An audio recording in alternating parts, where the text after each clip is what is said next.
Hindari kata-kata yang menyakitkan hati mereka, karena itu tidak akan menjadi solusi. Justru itu malah akan membuat anak kita di pondok semakin frontal, karena merasa bahwa sudah tidak lagi ada yang memperhatikannya, sudah tidak ada lagi yang sayang terhadapnya.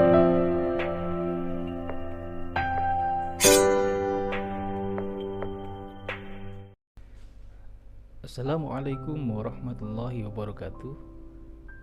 Hamdan wa syukrillah, Allahumma sholli ala sayyidina Muhammadin wa ala alihi wa sahbihi wa barik wa sallim ajma'in. Segala puji bagi Allah Rabbuna tabaraka wa ta'ala. Salawat dan salam senantiasa mudah-mudahan tercurah pada junjungan besar taula dan bersama Rasulullah Muhammad sallallahu alaihi wasallam.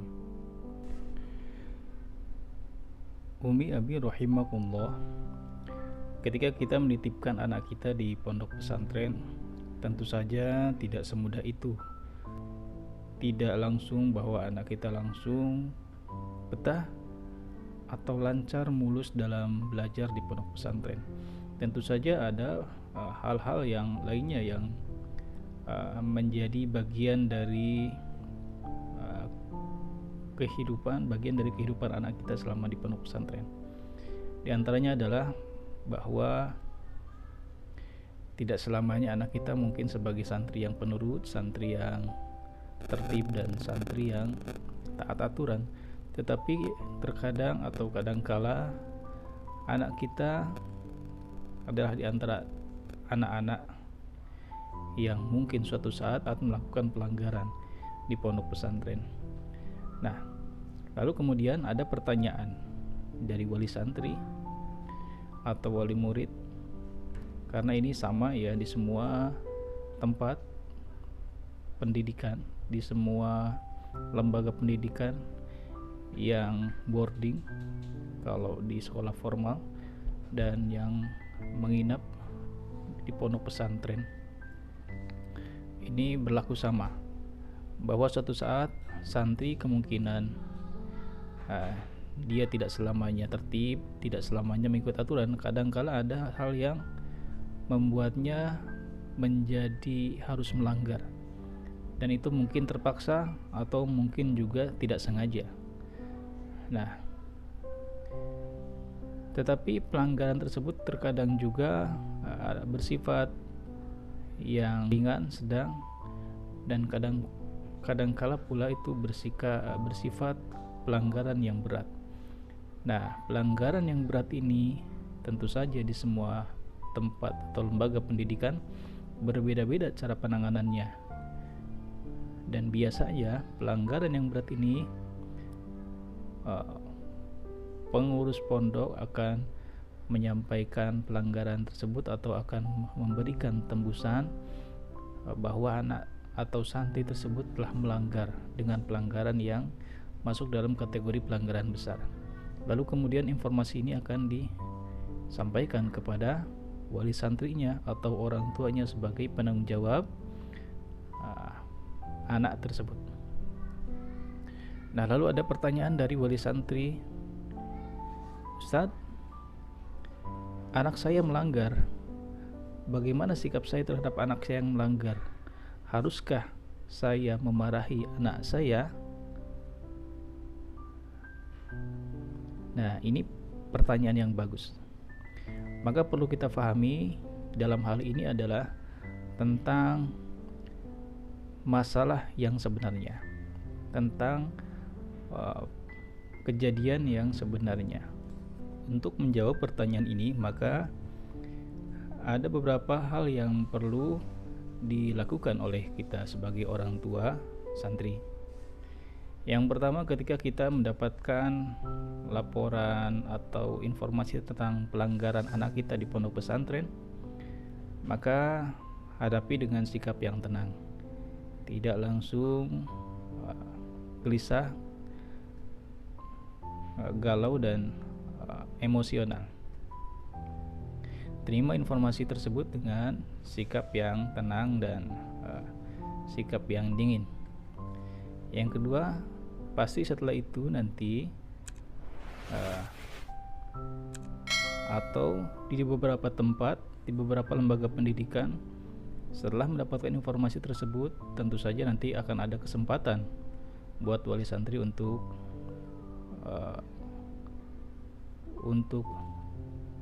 berkomunikasi dengan anaknya, untuk pelanggaran tersebut. Nah, lalu apa yang kita harus lakukan ketika mendapatkan informasi kalau anak kita melanggar? Apakah kita harus marah dengan pelanggaran yang dilakukan oleh anak kita? Sekali lagi, maka yang pertama perlu kita lakukan adalah pahami masalahnya. Anak kita melanggar. Yang pertama, anak kita melanggar. Pelanggaran ini dilakukan apakah dalam keadaan terpaksa ataukah memang dengan sengaja? Ini perlu ditegaskan supaya kita kemudian sebagai orang tua bijaksana dalam mengambil sikap atau menentukan sikap terhadap anak kita. Yang kedua, setelah kita mengetahui masalahnya, apakah ini pelanggaran yang disengaja ataukah ini pelanggaran yang tidak disengaja. Berikutnya, maka pahami situasinya, pahami keadaan anak kita.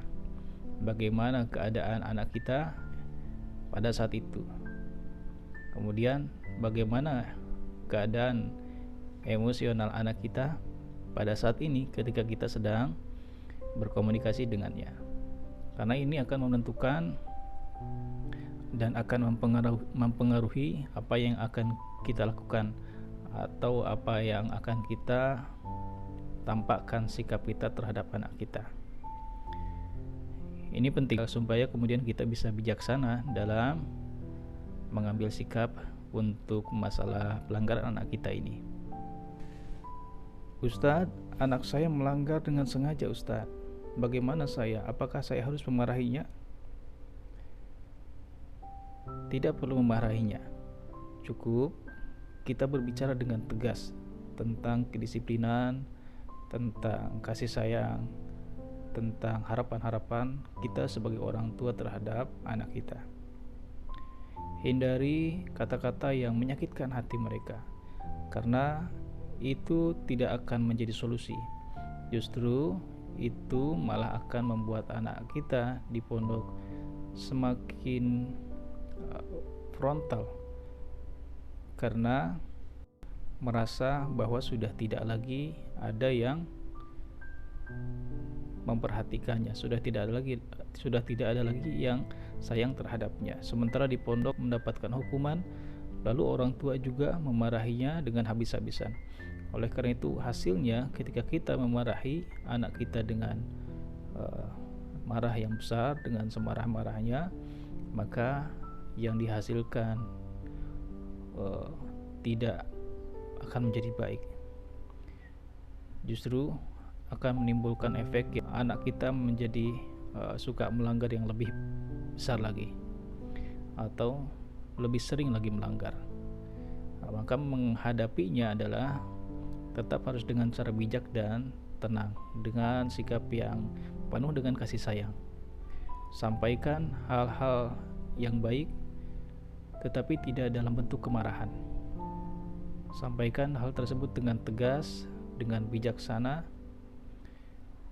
dan buatlah kesepakatan-kesepakatan dengan anak kita yang berada di pondok. Dengan kesepakatan-kesepakatan tersebut, tentu saja itu akan membuat anak kita menjadi berpikir ulang ketika akan melakukan pelanggaran.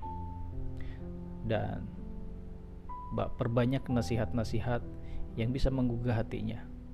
Sampaikan tentang besarnya kasih sayang kita sebagai orang tua kepada anak kita, dan sampaikan permohonan dan harapan kita terhadap anak-anak kita. Sentuh hati mereka dengan kata-kata yang paling baik dari kita.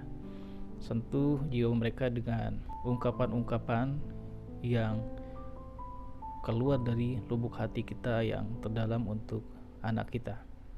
sehingga kemudian tersambung antar hati kita dengan anak kita.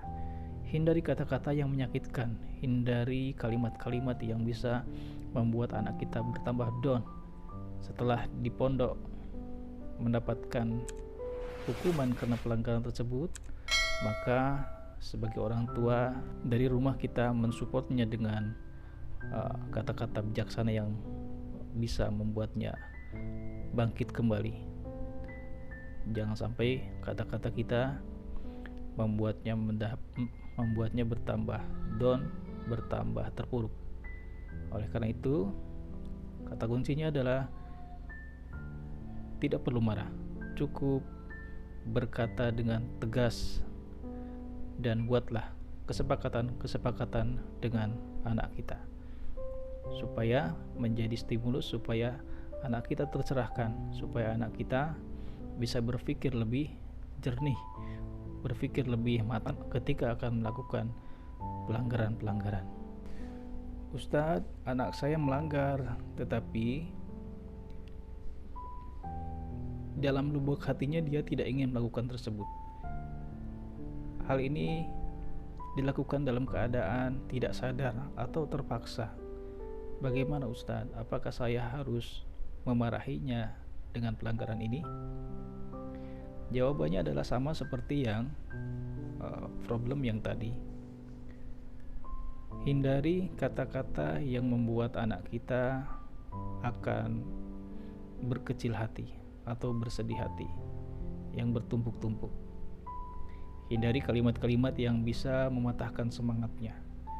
Justru munculkan kata-kata dan kalimat-kalimat yang bisa membangkitkan lagi hatinya, membangkitkan lagi jiwanya, membangkitkan lagi semangatnya. Kita sebagai orang tua tentu saja harus bisa melihat situasi, harus bisa menilai bagaimana keadaan kondisi kejiwaan anak kita pada saat itu, sehingga kita tidak salah berucap, kita tidak salah bersikap. Pahami anak kita saat itu kondisinya seperti apa. Tentu saja orang tua akan lebih memahami karakter, sifat, dan tingkah laku anaknya selama dalam kehidupannya. Nah, khususnya dalam hal ini selama di pondok. Oleh karena itu, ketika mendapatkan informasi dari pengurus pondok tentang pelanggaran yang dilakukan oleh anak kita, maka sikap kita adalah berpikir positif, baik terhadap pondok, pesantren, dan pengurusnya, maupun berpikir positif terhadap anak kita, sehingga nanti sikap kita juga yang muncul adalah sikap yang positif, bukan sikap yang negatif. Catatan,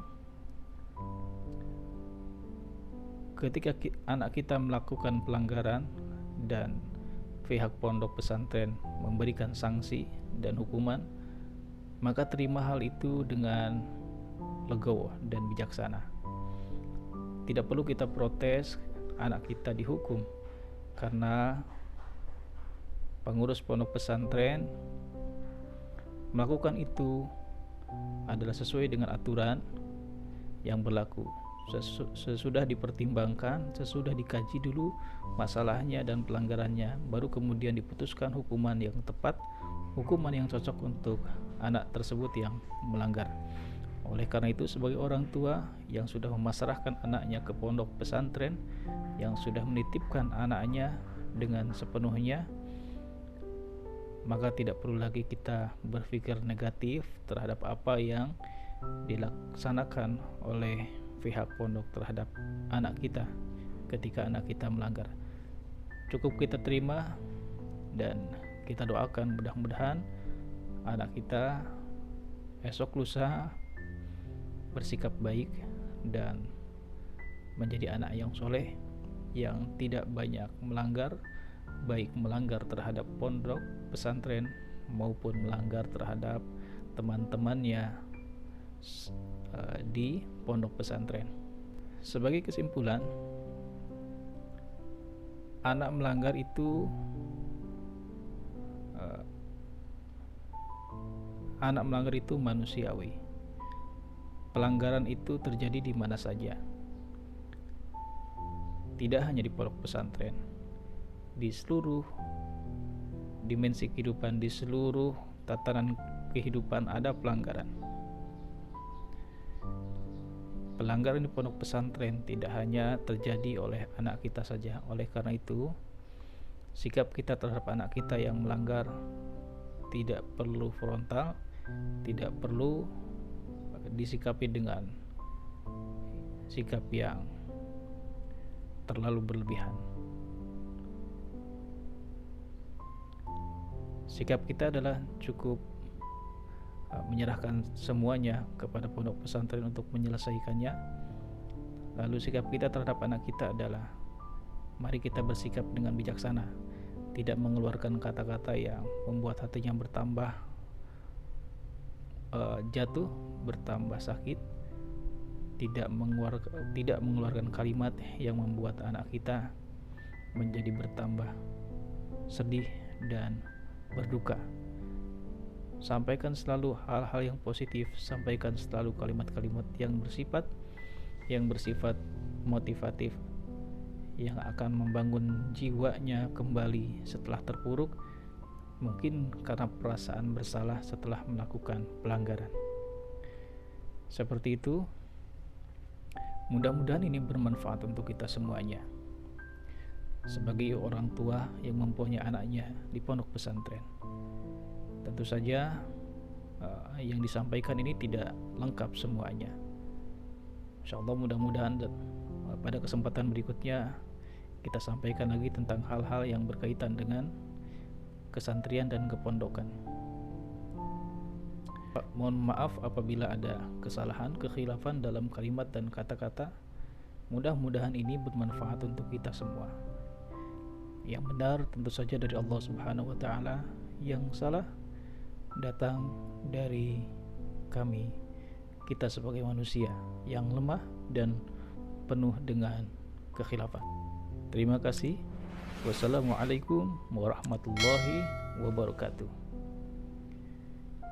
Jika ini bermanfaat, maka silahkan boleh di-share ke saudara atau kerabat Anda yang mempunyai anak-anak di pondok pesantren.